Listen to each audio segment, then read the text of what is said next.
नमस्कार, spread piece channel में आपका स्वागत है। आज सुनिए कृष्णचंद्र की लिखी कहानी खिड़कियां। अचानक चांद झील की सतह पर कमल के फूल की तरह खिल गया और ग्रांड होटल की सारी खिड़कियां जो किनारे की तरफ खुलती थीं, एक एक करके खुलने लगीं और उनकी चौखटों से तरह तरह के पर्यटकों के चेहरे बाहर झांकने लगे। पूरे चांद की रात थी, इसलिए पूरा दृश्य दूधिया चांदनी में धुल गया था। दूर तक पहाड़ों के फैले हुए सिलसिले किसी स्वप्निल मौन में खोए हुए मालूम होते थे। बादलों के काफिले तुंगमा दर्रे से गुजरते हुए वहीं थक कर सो गए थे। झील के किनारे बोट क्लब की गुलाबी रंग की 7 मंजिला बिल्डिंग यूं उकड़ू बैठी थी, जैसे कोई जोगी आलथी पालथी मारे ध्यान में मग्न हो, और झील के ऐन बीच में चांद जैसे बच्चा पालने में।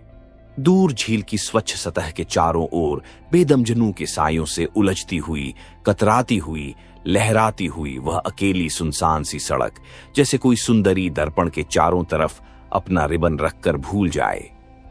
अत्यंत सुंदर दृश्य था, किंतु होटल भी अत्यंत सुंदर था। किनारे की तरफ खुलती हुई खिड़कियों के फ्रेम मोतिया रंग के थे। उनके अंदर दोहरे पर्दे झिलमिला रहे थे। बाहर के पर्दे फूलदार रेशमी कपड़े के, अंदर के पर्दे झिलमिलाती हुई लस के, और उन दर्पण के समान पर्दों के अंदर से झांकने वाले लोग भी बहुत सुंदर थे। पहली खिड़की, एक पारसी सुंदरी का मुखड़ा बाहर झांक रहा है। चेहरे पर ऐसी अनचीनी मुस्कुराहट है जैसे वह मनमोहक पारसी सुंदरी चांद को नहीं, अपने विवाह के केक को देख रही हो। पहले दोनों हाथों से ताली बजाती है, फिर दोनों हाथ अपने सीने पर रखकर कहती है, आई फामरोज, फामरोज। कमरे के अंदर से एक कड़वी सी आवाज आती है, सूंछ है, क्या है? मूंछ है, मून। पारसी सुंदरी बताती है, जल्दी आओनी, मैं काम कर रहा हूं। पुरुष फिर कठोर स्वर में कहता है, काम सू कलावी देओ, काम समाप्त कर दो, जल्दी आओनी रोमांटिक नजारा। ओ डैम, कहकर पुरुष भी खिड़की में आता है। उसकी आधी चांद गंजी है और आधी नाक आगे को मुड़ी हुई है, लगभग एक हुक की तरह। वह नाक ऐसी है कि उसे आसानी से झील के पानी में डालकर उससे मछलियां पकड़ी जा सकती हैं। पुरुष पहले तो बहुत नाराज दिखाई देता है, परंतु बाहर का दृश्य देखकर नरम पड़ जाता है। धीरे धीरे मुख पर बीते हुए दिनों के हसीन साए से झिलमिलाने लगते हैं। वह पारसी सुंदरी उसके बिल्कुल निकट आ जाती है।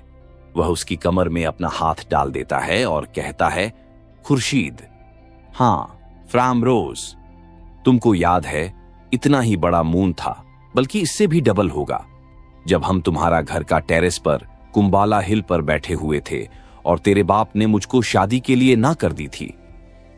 हां, याद है, पर तुमने मेरे बाप को अपने बाप की पासबुक दिखाई थी और मेरे बाप को विश्वास हो गया था कि तेरा बाप भी मेरे बाप की तरह लखपति है। फिर तेरे बाप ने मेरे बाप का पासबुक वापस कर दिया था और तेरी मेरी शादी फिक्स कर दी थी, याद है? कहकर खुर्शीद बाई ने फ्रामरोज के कंधे पर अपना सिर रख दिया। फ्रामरोज थोड़ी देर तक चुप रहा, फिर बोला, खुर्शीद, हां फ्रामरोज, अगले वर्ष हम लोग दार्जिलिंग चलेगा। सुना है उधर मून लाइट का नजारा बहुत हाई क्लास होता है। मून लाइट नहीं डार्लिंग, सनसेट, जब सूरज पहाड़ के पीछे डूबता है। तो अगले साल हम लोग दार्जिलिंग सनसेट देखने चलेगा, मगर उधर का मून लाइट भी गजब का है, एकदम बंबई के जूहू का माफिक।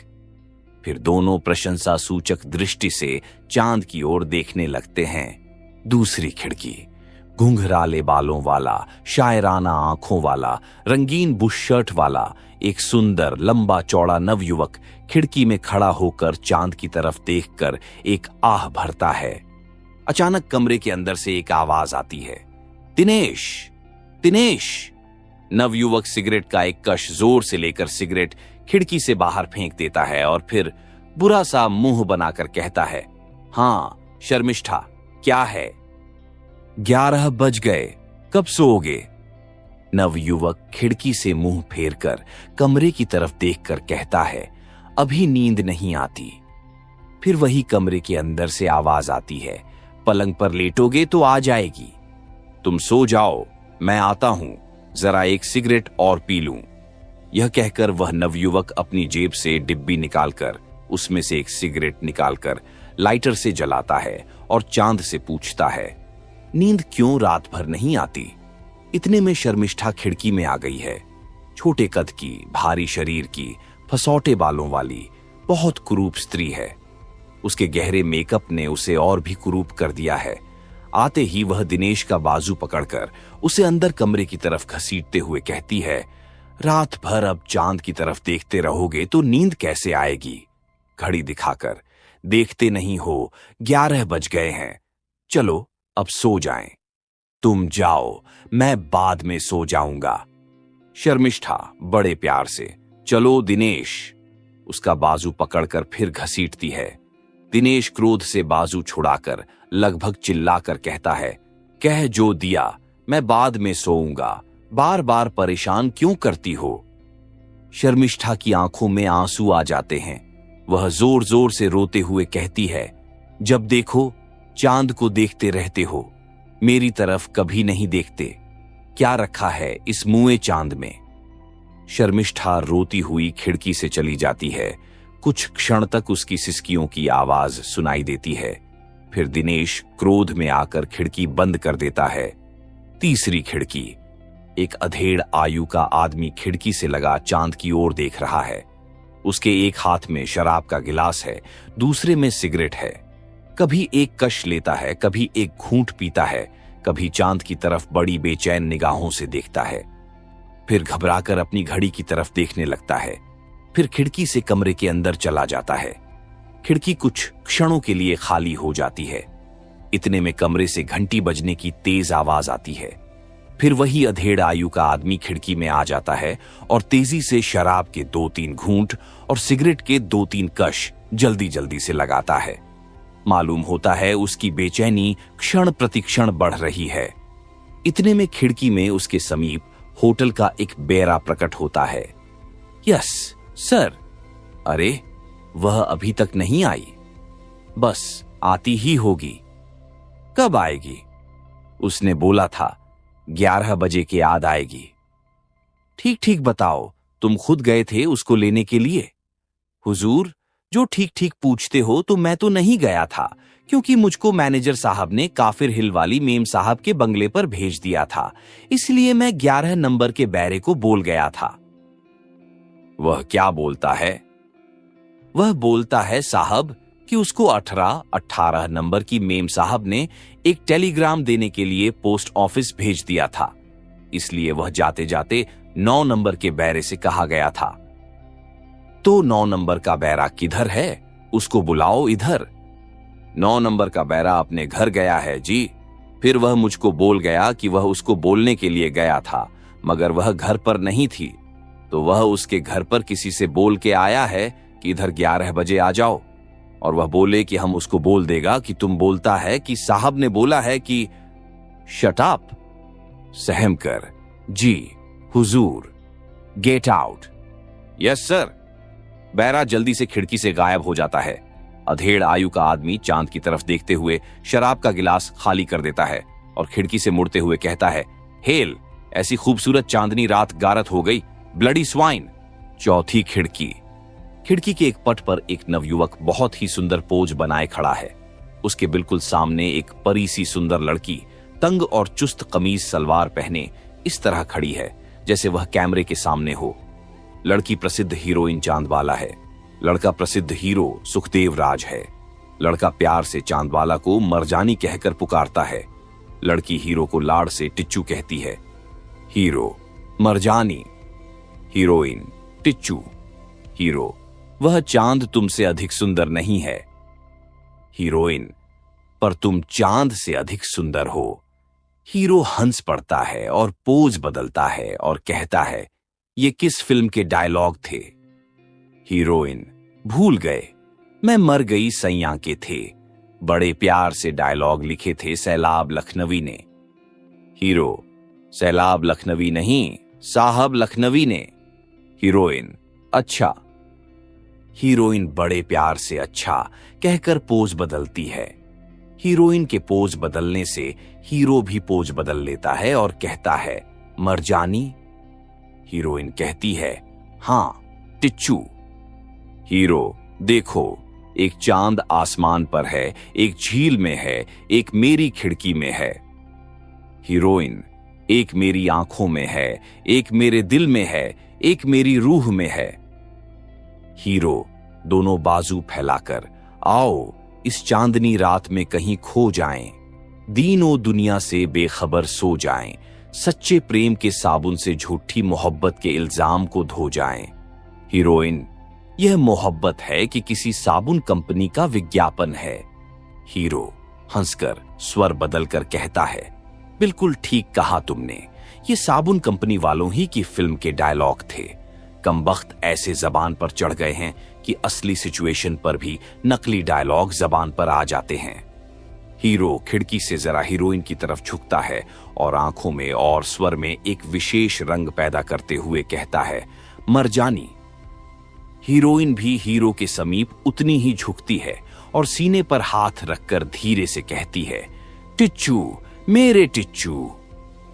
इतने में कमरे के बाहर से दरवाजे पर दस्तक की आवाज सुनाई देती है और कोई भारी स्त्री का स्वर कहता है, चांदबाला, चांदबाला, अरे तू तो 2 मिनट के लिए आई थी। हीरोइन घबराकर, माताजी बुला रही हैं, मैं जाती हूं। ऊंची आवाज में, आई माताजी। एक हवाई चुंबन उड़ाते हुए चली जाती है। खिड़की में हीरा अकेला खड़ा है। चांद को देखकर एक नया पोज देता है और मुस्कुराता है। 5वीं खिड़की। 2 आदमी नाइट गाउन पहने खिड़की की तरफ पीठ किए एक दूसरे से बातों में व्यस्त हैं। एक के हाथ में फाइल है और दूसरे के हाथ में कुछ कागज हैं। ओए खन्ना, मैं कहता हूं कि अगर तू चीफ सेक्रेटरी को पटा ले तो 50 लाख से कम का प्रॉफिट नहीं होगा। सरदार सिंह, मैं चीफ सेक्रेटरी को पटा लूंगा। ओ छड़ यार, पहले भी तू ऐसा ही कहता था। खामख्वाह मेरे 10,000 रुपये गुल कर दिए और काम भी न बना। मगर एद की कहता हूं सरदार सिंह, तू देखता जा मैं कैसे चीफ सेक्रेटरी को पटाता हूं। जरा सा घूमकर खिड़की से बाहर एक दृष्टि डालकर, ओ सरदार सिंहा, आज तो फुल मून है। सरदार सिंह चांद की तरफ एक सरसरी सी निगाह डालकर फिर पीठ मोड़ लेता है और कहता है, ओ छुड़ पुत्तर मूंदा, ध्यान कर आटे नूनदा। अगर तू चीफ सेक्रेटरी को पटा ले तो इस सौदे में 50 लाख का प्रॉफिट है और मैं तुझको तेरी कमीशन के अलावा 15% पार्टनरशिप देगा। अब यह देख और हिसाब कर कि अगर फुल प्लांट गवर्नमेंट मंजूर कर दे तो। इतना कहते हुए सरदार सिंह खन्ना की कमर में हाथ डाले उसे खिड़की से परे कमरे में ले जाता है। खिड़की खाली हो जाती है। 6ठी खिड़की। एक मध्यम कद के आदमी का उदास और गंभीर चेहरा चांद की तरफ देखकर ख्यालों में खोया हुआ है। पीछे दरवाजे पर हल्की सी दस्तक होती है, परंतु उस आदमी के सोच में डूबे हुए चेहरे से पता चलता है जैसे उसे इस दस्तक का कोई पता नहीं चला। वह आदमी उसी तरह चांद की तरफ देखता हुआ अपने सोच में डूबा हुआ है। इतने में कोई दबे पांव चलता हुआ धीरे धीरे खिड़की की तरफ बढ़ता है। सोच में डूबे हुए आदमी को उस दबी दबी आहट का भी पता नहीं चलता। होठों को दांतों से दबाए एक सुंदर स्त्री दबे पांव चली आती है। उसे घुड़सवारी का लिबास पहन रखा है, खुले कॉलर वाली कमीज ब्लू जोधपुरी, हाथ में एक छोटा सा चाबुक।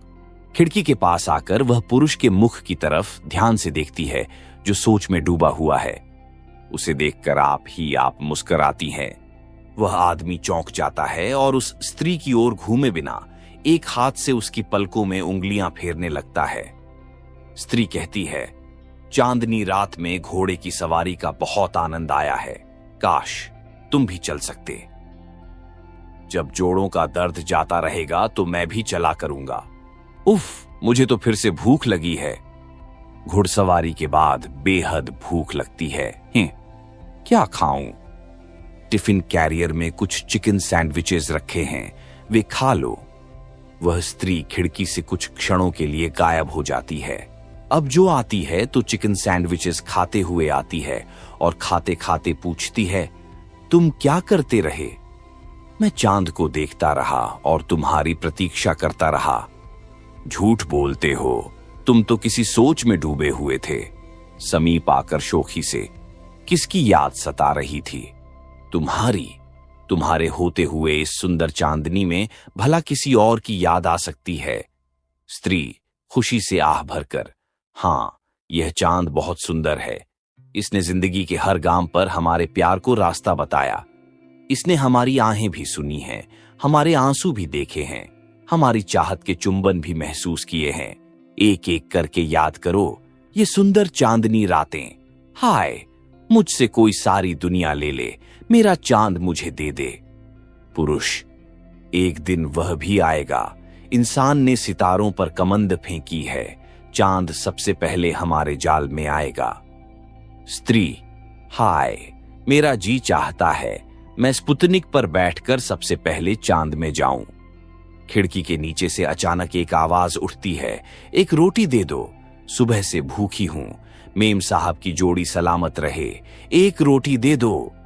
पुरुष और स्त्री दोनों घबराकर खिड़की के नीचे देखते हैं तो उनकी खिड़की के बिल्कुल नीचे भूरी बजरी के फर्श पर फटे पुराने चीथड़े पहने 8-9 वर्ष की आयु की एक लड़की खड़ी है। दुबला पतला सा भूखा चेहरा, भूखे होंठ, भूखी निगाहें, पतली पतली बाहें, फैला हुआ हाथ बनकर ऊपर उठी हुई हैं। एक रोटी, मेम साहब। वह स्त्री जो सैंडविच खा रही है अपने बाएं हाथ में पकड़े हुए एक सैंडविच को देखती है। अचानक पुरुष उसे रोक देता है और नीचे देखकर जरा ऊंची आवाज में पूछता है, चंदा मामा लेगी? रोटी, बाबूजी। देख तेरे चंदा मामा कितने सुंदर हैं, बता चांद में जाएगी? रोटी, बाबूजी। बेसमझे बूझे उस लड़की ने सैंडविच की तरफ देखकर रट लगा रखी थी। क्या करते हो? उस गरीब बच्ची को क्यों तंग करते हो? वह स्त्री जरा क्रोध से बोली और उसने अपना सैंडविच नीचे गरीब भिखारिन की झोली में गिरा दिया।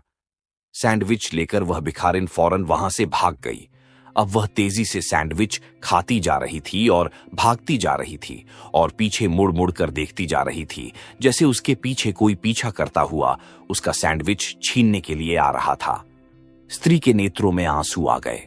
पुरुष ने कहा, जो लोग ऊपर की मंजिल में रहते हैं वे लोग जरूर चांद में जाएं और चांद को प्राप्त कर लें। चांद पर जाना अच्छा है और मानवता के लिए बहुत लाभकारी भी है, परंतु वे लोग जो निचली मंजिल में रहते हैं, उन करोड़ों इंसानों को तो अभी तक वह चांद भी नहीं मिला जो आध पाव गीले आटे से तैयार होता है और दिन रात के परिश्रम से उतरता है।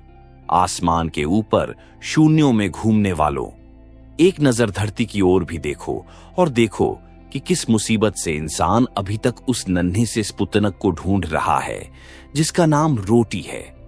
यह तुम्हारी फिलॉसफी की क्लास नहीं है, तुम यहां हिल स्टेशन पर आराम करने के लिए आए हो। उस स्त्री ने अपने आंसू पोंछते हुए बड़े गर्व और प्यार से अपने पति की ओर देखा और उसका हाथ पकड़कर बोली, चलो अब आराम करो, रात बहुत बीत गई है। वे दोनों एक दूसरे के हाथ में हाथ दिए खिड़की से परे चले गए। नीचे झील में चांद लहरों के पालने में लेटा हौले हौले हुमक रहा है और मुस्कुराकर 7वीं खिड़की की ओर देख रहा है। आप सुन रहे थे कृष्णचंद्र की लिखी कहानी खिड़कियां।